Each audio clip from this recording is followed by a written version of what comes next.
Hello friends. चलो आज हम शुरू करते हैं एक नई टॉपिक के बारे में। टॉपिक का नाम है ईटीएफ एक्सचेंज ट्रेडेड फंड। आज हम डिस्कस करेंगे ईटीएफ क्या है, ईटीएफ हम क्यों इन्वेस्टमेंट करना चाहिए, ईटीएफ में रिटर्न हमको कितना मिलेगा, ईटीएफ हम कैसे सिलेक्ट करेंगे और बहुत सारा चीज़। ठीक है फ्रेंड, चलो शुरू करते हैं। ईटीएफ एक इन्वेस्टमेंट फंड है। इसमें क्या होता है, एक ग्रुप ऑफ सिक्योरिटीज को एक ही फंड में डाला जाता है और वो सिंगल फंड शेयर बाजार में वो ट्रेडेड होता है। ETF is an investment that pools A group of securities into A fund. It can be traded like an individual stock on an exchange. ETFs generally holds a collection of stocks, bonds, or other securities in one fund or have exposure to a single stock or bond through a single security ETF. तो इसका मतलब ये होता है कि ETF एक investment plan है जिसमें हम क्या करते हैं कि मल्टीपल सिक्योरिटीज लाइक स्टॉक हो सकता है, बॉन्ड्स हो सकता है, अदर सिक्योरिटी भी होता है, सबको एक ही फंड में वो इंक्लूड किया जाता है और वो फंड अकेला ही शेयर बाजार में वो ट्रेडेड होता है। ठीक है, नेक्स्ट फिर हम डिस्कस करते हैं ईटीएफ कब शुरू हुआ था और ईटीएफ कहाँ पहले इन्वेस्टमेंट किया गया था। पहला ईटीएफ लॉन्च हुआ था कनाडा में जो 1990 में, उसके बाद 1993 में एक US ETF, first US ETF launch हुआ था जो S&P 500 ईटीएफ ट्रस्ट उसको बोला जाता था। उसके बाद थोड़ी टाइम जाने के बाद ईटीएफ थोड़ा ज़्यादा पॉपुलैरिटी हो गया था एंड रैपिडली ग्रो हुआ था ईटीएफ। पहला ईटीएफ शुरू हुआ था इंडिया में 2002 में by Nippon India mutual fund. ये लिस्टेड हुआ था जनवरी 2002 में। जो ईटीएफ फंड निफ्टी 50 इंडेक्स के ऊपर वो लॉन्च हुआ था। तो इसका जो ईटीएफ में जो इन्वेस्टमेंट करेगा निफ्टी 50 में इंडेक्स में जितना भी शेयर्स है उसके ऊपर ये पैसा लगेगा। ईटीएफ में हम क्यों इन्वेस्टमेंट करेंगे, ये है हमारा माइंड में एक सवाल आ रहा होगा। ईटीएफ हम क्यों इन्वेस्टमेंट करेंगे? देखिए, पहला चीज़ है ईटीएफ्स ऑफर लो एक्सपेंसेस रेशियो। ईटीएफ में क्या होता है कि जो एक्सपेंसेस रेशियो वो बहुत ही कम होता है। इस एक्सपेंसेस रेशियो क्या होता है, एक्चुअली जो ईटीएफ चलाता है उनको हम बोलते हैं मैनेजर, फंड मैनेजर। वो लोग चार्ज करते हैं जो हमारा ईटीएफ को मार्केट में कैसे इन्वेस्टमेंट करेंगे सो दैट कि हमें रिटर्न ज़्यादा मिलेगा। तो वो लोग चार्ज करते हैं, उनको बोलते हैं हम एक्सपेंसेस रेशियो। और एंड फ्यूअर ब्रोकर कमीशन, उनका कमीशन भी कम रहता है than buying the stocks individually. देखिए, मैंने पहले से बताया था ईटीएफ में क्या होता है, एक मल्टीपल स्टॉक को एक ही फंड में हम डाल देते हैं। तो क्या होता है, अगर हम एक एक फंड को इंडिविजुअली परचेज करेंगे तो हमको इंडिविजुअली ब्रोकर का कमीशन देना पड़ेगा। लेकिन ईटीएफ में अगर हम इन्वेस्टमेंट करेंगे तो क्या होगा, ईटीएफ में टोटल जितना भी हमारा जो जो सिलेक्टेड स्टॉक है सबका स्टॉक्स एक ही फंड में हम डाल देते हैं सो दैट कि हम एक बार अगर परचेज करते हैं, एक बार अगर ईटीएफ में इन्वेस्टमेंट करते हैं, ये हमारा पैसा वो जो सिलेक्टेड स्टॉक है उसमें वो चला जाता है ये, और हमें वो इंडिविजुअल स्टॉक को बार बार परचेज नहीं करना पड़ेगा। इसीलिए इन्वेस्टमेंट अगर ईटीएफ में हम करेंगे तो हमारा कमीशन, जो ब्रोकर का कमीशन वो कम रहता है। दूसरा चीज़ क्या होता है, रिस्क मैनेजमेंट थ्रू डाइवर्सिफिकेशन। वो क्या होता है, अगर हम किसी भी एक के स्टॉक पर हम पैसा लगाएंगे, अगर वो स्टॉक अगर अंडर परफॉर्म रहेगा, अच्छा प्रॉफिट नहीं करेगा, तो चांसेस रहता है कि पैसा डूब जाएगा। लेकिन अगर हम 5-10 सिलेक्टेड स्टॉक के ऊपर अगर पैसा लगाएंगे, अगर एक स्टॉक वो कोई भी शेयर, अगर एक स्टॉक का शेयर जो भी है वो डाउन चला जाता है तो बाकी दूसरा शेयर और उसकी प्रॉफिट जो होगा उसी की हेल्प से हम क्या क्या होता है कि जो जो स्टॉक अंडर परफॉर्म रहता है उनका पैसा वो एडजस्ट हो जाता है। तो उसमें क्या होता है कि जो रिस्क का हो जो है वो मैनेज हो जाता है थ्रू डाइवर्सिफिकेशन। और लास्ट चीज़ है ETFs exist that focus on targeted industries. ETF में क्या होता है, एक टारगेट रहता है कौन सा सेक्टर में हम पैसा इन्वेस्टमेंट करेंगे, कौन सा स्टॉक्स में हम पैसा लगाएंगे। जैसे भी निफ्टी 50 हो गया लार्ज कैप में, नेक्स्ट निफ्टी 50 हो गया जो जूनियर 20 भी बोलते हैं और जूनियर निफ्टी बोलते हैं, उसमें जो निफ्टी 50 लार्ज कैप के बदले में जो नेक्स्ट जो कंपनी आता है वही कंपनी में पैसा लग जाता है। अगर हम बोलते हैं कि मेटल इंडेक्स, उसमें क्या होता है कि सिर्फ मेटल का स्टॉक हमें उसमें इन्वेस्टमेंट कर सकते हैं। अगर हम बोल सकते हैं कि PSU बैंक, एक बैंक में हम पैसा अगर लगाएंगे तो उसमें चांसेस रहता है कि अगर वो बैंक वो डूब जाएगा तो पैसा भी हमारा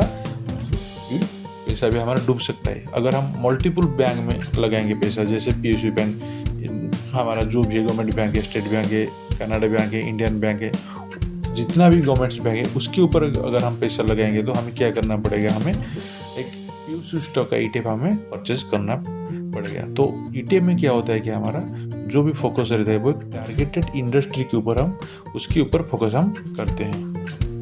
फ्रेंड्स, मैंने एक एक्सेल शीट में एक डाटा डिस्क्लोज किया है। इसमें आप देख सकते हो निफ्टी 50 इंडेक्स का एक डाटा है जो है आज का ट्रेडिंग सेशन का था, जो 3 दिसंबर को था। उसमें भी लिखा है कि एक कंपनी का नेम है और यहाँ पर लिखा है LTP, last trade print price जो है उसका डाटा मैंने इसमें लिखा है। आप देख सकते हो अगर एक पर्सन वो क्या करेगा, एक इन्वेस्टर जितने भी कंपनी है निफ्टी 50 के अंदर, पहला है Adani enterprises, Apollo hospital, Asian paints, ठीक है, सिप्ला, कोल इंडिया, एशियल टेक, ITC, ठीक है, HDFC बैंक, नेस्ले इंडिया, जितना भी 50 का जो स्टॉक है, अगर एक कंपनी के इस कंपनी का एक एक स्टॉक अगर वो खरीदेगा तो उनको 50 स्टॉक खरीदना पड़ेगा। वो अगर 50 स्टॉक खरीद रहा है तो इन्वेस्टर को पड़ जाएगा पैसा 1,26,100 रुपया। तो 1,26,100 रुपया ये जो इन्वेस्टर के लिए थोड़ा बड़ा अमाउंट हो सकता है। तो एवरी इन्वेस्टर को नहीं चाहेंगे कि इतना बड़ा अमाउंट इन्वेस्टमेंट करने के लिए। तो इसलिए क्या होता है, एक फंड क्रिएट होता है, जो फंड में ये जो 50 कंपनी का मैंने नाम लिखा है एक्सेल शीट में, बहुत सारी कंपनी का जो भी है वो जो पैसा फंड के ऊपर लगेगा वो पैसा आकर इस कंपनी में इन्वेस्टमेंट होगा। तो इसमें क्या होगा, एक इन्वेस्टर को पैसा वो कम पड़ जाएगा और दूसरा चीज़ उनको जितना भी पैसा वो इन्वेस्टमेंट करेगा सब पैसा इस 50 कंपनी के ऊपर इन्वेस्टमेंट होगा। तो वो जो पैसा एक इंडेक्स के ऊपर वो पैसा लगता है उसको हम बोलते हैं ETF, ठीक है। इसको निफ्टी 50 को बोलते हैं हम निफ्टी 50 ETF बोलते हैं। निपन का एक है निफ्टी 50 ETF, इसमें भी मैं आपको नेक्स्ट वीडियो में मैं दिखाऊंगा कैसे वो कैलकुलेशन होता है और कैसे वो मतलब 1,26,100 रुपया को कैसे हम 100 रुपया की इन्वेस्टमेंट करके 1,26,100 रुपया को हम कैसे इन्वेस्टमेंट कर सकते हैं। मतलब हम 100 रुपया इन्वेस्टमेंट करेंगे 1,26,100 रुपये के बदले में। वो क्या होगा, एक्चुअली जितना भी स्टॉक है यहाँ पर निफ्टी 50 का, उसमें क्या होगा, सब स्टॉक का एक एक वेटेज रहता है। जैसे कि बड़ा वेटेज वाला पहले होता है हमारा HDFC बैंक आ गया, HDFC बैंक,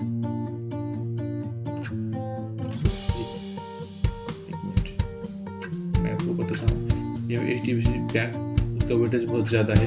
रिलायंस का भी वेटेज, रिलायंस इंडस्ट्री इसका भी वेटेज ज़्यादा है, ठीक है। एक वेटेज होता है, जो उसकी वेटेज जो होता है वो वेटेज के हिसाब से अगर हम 100 रुपया डाल, अगर इसका एक वैल्यू होता है एक ETF का, वो ऑटोमेटिकली वो डिस्ट्रीब्यूशन हो जाएगा, ठीक है। डिस्ट्रीब्यूशन होकर वो 100 रुपया इस कंपनी के जितना भी वेटेज जिस कंपनी का होगा उसी हिसाब से वो इन्वेस्टमेंट पैसा हो जाएगा। नेक्स्ट वीडियो में मैं दिखाऊंगा वेटेज कितना है और कैसा कैसा वो वेटेज कौन सा कंपनी ऊपर कितना है, वो डिटेल हम नेक्स्ट वीडियो में डिस्कस करते हैं। मैंने फ्रेंड अभी एक स्क्रीन शेयर किया हूँ, इसमें निपन निफ्टी 50 का है, तो निफ्टी 20 भी हम जो कहते हैं। लास्ट ट्रेडिंग प्राइस था 264.37, अभी जो अभी करंट का भाव चल रहा है। और इसमें आप देख सकते हो, पहला है कंपनी रिलायंस इंडस्ट्री और एक वो रिफाइनरी सेक्टर है, इनका वेटेज है 8.77%, LTP है 1210.70 और चेंजेस हुआ है -10.35 और परसेंटेज चेंज हुआ है -0.85%। TCS उसके बाद है HDFC, ICICI, उसी तरह टोटल जो निफ्टी 50 का टॉप 50 कंपनीज है उस सब कंपनीज का डिटेल्स यहाँ पर है, आप स्क्रीन पे देख सकते हो। तो इसमें वेटेज का काम क्या करता है, जो निफ्टी 50 इंडेक्स है इसमें जो 50 कंपनी है सब कंपनी का अलग अलग वेटेज है जो कैलकुलेटेड ऑलरेडी है, उसी हिसाब से वो निफ्टी 50 कॉन्स्टिट्यूट है। तो अगर हम मान के चलते हैं कि 100 निपन का 264.37 अभी चल रहा है, अगर एक ईटीएफ हम अगर परचेज करेंगे तो हमें कितना पैसा देना पड़ेगा? 264.37। अगर 264.37 अगर हम इन्वेस्टमेंट करते हैं, वो 264.37 क्या होगा, उसी वेटेज के रिगार्डिंग वो डिस्ट्रीब्यूट हो जाएगा। जैसे पहले हमने बताया था रिलायंस इंडस्ट्रीज, तो क्या होगा 264.37 मल्टीप्लाइड बाई 8.77%, जितना अमाउंट होगा वो पैसे चला जाएगा रिलायंस के ऊपर। सेकेंडरी फिर 264.37 जो पैसा है वो मल्टीप्लाइड बाई 8%, वो क्या होगा, जितना भी अमाउंट आएगा वो चला जाएगा टीसीएस के ऊपर। उसी तरह 264.37 जो पैसा है मल्टीप्लाई होगा किसके साथ, HDFC बैंक का जो सेक्टर है 7.28%, जो पैसा अमाउंट आएगा वो HDFC बैंक को चला जाएगा। उसी तरह ICICI बैंक को फिर क्या होगा, 4.89% है जो 264.37 में मल्टीप्लाई हो जाएगा, जो पैसा आएगा वो पैसा चला जाएगा ICICI बैंक की तरफ। उसी तरह जितना भी जो अमाउंट निकलेगा जो मल्टीप्लाई होगा वेटेज के हिसाब से, सब पैसा इंडिविजुअल जो रिस्पेक्टिव वेटेज के हिसाब से सब कंपनी के ऊपर वो पैसा वो चला जाएगा। तो हम इसमें इजी क्या होगा, ओनली 264.37 पैसा हम देकर पे करके हम एक इंडेक्स की जितनी भी कंपनी है, निफ्टी 50 का मैं मानता हूँ, तो निफ्टी 50 के ऊपर हम उसी के ऊपर टोटल पैसा को इन्वेस्टमेंट हम कर सकते हैं। अगर हम देखते हैं कि निफ्टी ETF का जो चार्ट, इसमें आज का चार्ट मैंने देखा है, आज सुबह मार्केट थोड़ा नीचे थोड़ा ऊपर आया था, फिर टॉप चला गया था, उसके बाद मार्केट जैसे भी नीचे नीचे गिर गया, ये जो चार्ट हम दिखा रहे हैं ये भी धीरे धीरे नीचे आ गया। तो अगर निफ्टी 1% डाउन होगा तो ETF भी अप्रोक्सीमेटली 0.98 या 1% उतना भी डाउन हो जाएगा। अगर निफ्टी 2% ऊपर आ जाता है तो निफ्टी 50 ETF वो भी ऊपर आ जाएगा। मैंने एक साल का चार्ट अभी आपको देखा हूँ, देखिए हमारा टॉप निफ्टी 50 गया था सितंबर 27 को, जो हमारा था 26,100-200 के आसपास था। उसी टाइम निफ्टी 50 ETF था 291 पॉइंट, ठीक है। जब ये हमारा डाउन हो गया था 6 मंथ में, उसमें डाउन होकर कितना आ गया था, अभी जो डाउन पे चल रहा है मार्केट 265 264 तक आ गया है, क्योंकि निफ्टी भी अभी डाउन है। तो निफ्टी 50 ETF भी वो ऑटोमेटिकली गिर जाएगा। ये जितने अमाउंट बढ़ जाएगा, जितने परसेंटेज बढ़ेगा, उसी तरह निफ्टी ETF भी उसी तरह वो बढ़ जाएगा। ठीक है फ्रेंड्स, देखिए निपन इंडिया ETF निफ्टी 50 का अभी हम डिस्कस करेंगे रिटर्न के बारे में। देखिए तो पहला हमारा 1 डे का रिटर्न अगर देखेंगे, आज का जो था, आज का सेशन थोड़ा मार्केट नेगेटिव में था, तो निपन इंडिया ETF भी वो नेगेटिव में आ गया था।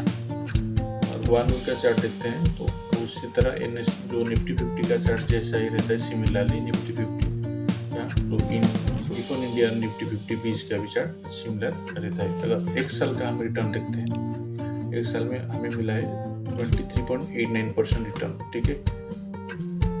यहाँ देखिए आप देख सकते हैं ये 251 के आसपास था जनवरी 2024 में, और आज अभी वो है 264 रुपीज़। तो अगर उसी हिसाब से हम अगर कैलकुलेट करते हैं तो हमारा रिटर्न हो जाएगा 23.89%। और 3 साल का देखते हैं तो 3 साल का हमारा रिटर्न दिखा रहा है 78 रुपीज़ और रिटर्न है 41.86%। और 5 साल का देखते हैं तो इसका रिटर्न डबल हो जाएगा, वो 103% वो ऑलरेडी हो गया है। तो हम इसमें थोड़ा नोटिस कर रहे हैं कि निफ्टी जिसी तरह परफॉर्म देगा, निफ्टी ETF उसी तरह सिमिलर परफॉर्म देगा, क्योंकि ये निफ्टी 50 ETF है, निफ्टी 50 के ऊपर बेस्ट है।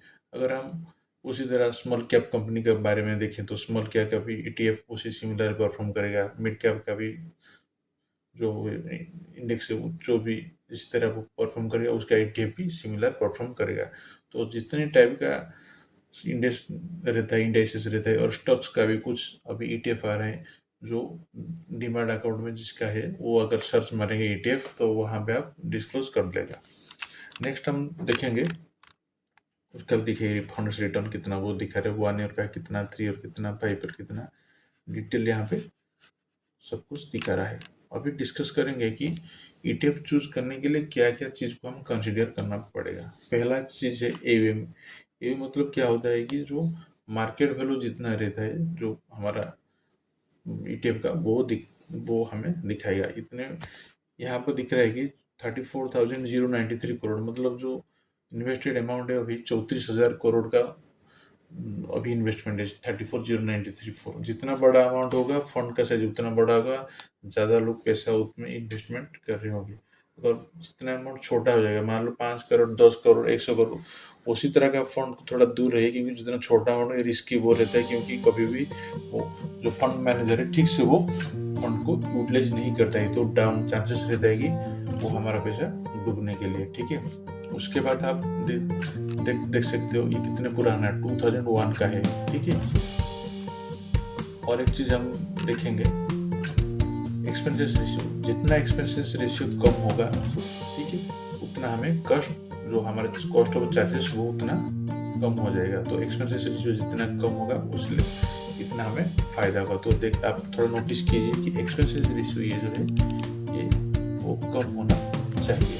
एक AUM हो गया, एक एक्सपेंसेस रेशियो हो गया, रिटर्न को हम भी अभी डिस्कशन किए कि कितना रिटर्न हमें वो आ रहा है, कितना हमें 1 साल का कितना, 3 साल का कितना, 5 साल का कितना। ठीक है, और होल्डिंग क्या क्या है वो चीज़ में आप जरूर देखना। ये निफ्टी 50 का इंडेक्स है, तो इसलिए जितना भी स्टॉक्स अभी यहाँ पर आप देख रहे हो आपने, देखिए सब लार्ज कैप है, स्मॉल कैप का भी आता है, मिड कैप का भी वो आ रहा है, मेटल इंडेक्स का भी आ रहा है, PSU बैंक का भी आ रहा है, गोल्ड बीज भी आ रहा है, बहुत सारा ETF है। डीमार्ट अकाउंट जिसके पास है उसको अगर उसमें सर्च का ऑप्शन होगा वहाँ पर जाकर आप चेक कर सकते हो, जितने ETF जो भी सेक्टर पे आप देख सकते हो सब ETF उसी टाइप का वो शो करेगा। ठीक है फ्रेंड्स, तो इसमें थोड़ा आपको आइडिया आ गया होगा कि ETF कैसे इन्वेस्टमेंट करते हैं, कैसे वो परचेज करते हैं। ठीक है फ्रेंड, सिमिलर ETF इसका क्या क्या है देखिए, SBI का निफ्टी 50, ICICI प्रूडेंशियल का भी है, HDFC बैंक का भी है। ठीक है, जो डीमैट अकाउंट में ETF अगर सर्च करेंगे तो सब टाइप का ETFs को शो करेगा। ठीक है फ्रेंड, ओके, तो मैंने कोशिश की कि आपको थोड़ा ब्रॉडली समझाने के लिए ETF क्या होता है, इन्वेस्टमेंट कैसे होता है। ठीक है फ्रेंड्स, नेक्स्ट टाइम डिस्कस करते हैं कि एक्चुअली इन्वेस्टमेंट कितना, जो अगर हम मानकर हम चलते हैं कि 100 या छोटा अमाउंट 200 अमाउंट कितना इन्वेस्टमेंट अगर करेंगे तो हमारा इन्वेस्टेड वैल्यू 15-20 साल बाद कितना होगा। मैं कैलकुलेशन आपको बताता हूँ, थोड़ा नोटिस कीजिए। मैंने फ्रेंड्स यहाँ पे कैलकुलेशन मैंने दिखाया है, इसमें एक इन्वेस्टमेंट होगा 30,000 का लमसम होगा, मतलब एक वन टाइम होगा, और रेट ऑफ ROE होगा 16.04%। जो मैंने प्रीवियस क्लिप में दिखाया था कि 16% का तो रिटर्न ही आता है। अगर 25 ईयर तक अगर होल्ड करते हैं तो इसका वैल्यू कितना होगा, 3,24,223.89। तो रिटर्न कितना आ गया, 2,94,223.89%। तो इसमें क्या होता है कि ETF में हम एक साथ अगर चाहेंगे तो भी एक वन टाइम इन्वेस्टमेंट करवा सकते हैं, और नहीं तो हम जैसे मंथली हमारे हिसाब से हम जितना भी ETF 1, 2, 3, 5, 10 जितना भी ETF हम परचेज कर सकते हैं, डिपेंड्स करता है कि इन्वेस्टर के ऊपर। ठीक है, तो ये वाला कैलकुलेशन जो टाइम मैंने अप्रोक्सीमेटली दिखाया है, आप जितना अमाउंट मर्जी कर सकते हो। ठीक है फ्रेंड्स, ये जो वीडियो है मैंने अभी बताया प्योरली एजुकेशन पर्पज़ के लिए, अपना रिस्क लेकर आप थोड़ा इन्वेस्ट कीजिए। ठीक है, मैं जस्ट आपको मेरा एनालिसिस बता रहा हूँ। तो आप आज का वीडियो में मैंने दिखाया कि इन्वेस्टमेंट कैसे होता है, और ETF हम क्या है, ETF कैसे हम उसका रिटर्न कैलकुलेशन करते हैं। ठीक है, डिटेल्स मैंने किया, और कुछ मिसिंग हो गया तो थोड़ा कमेंट बॉक्स में दीजिए, तो नेक्स्ट वीडियो में वो चीज़ मैं कवर कर दूंगा। Okay friends, thank you friends.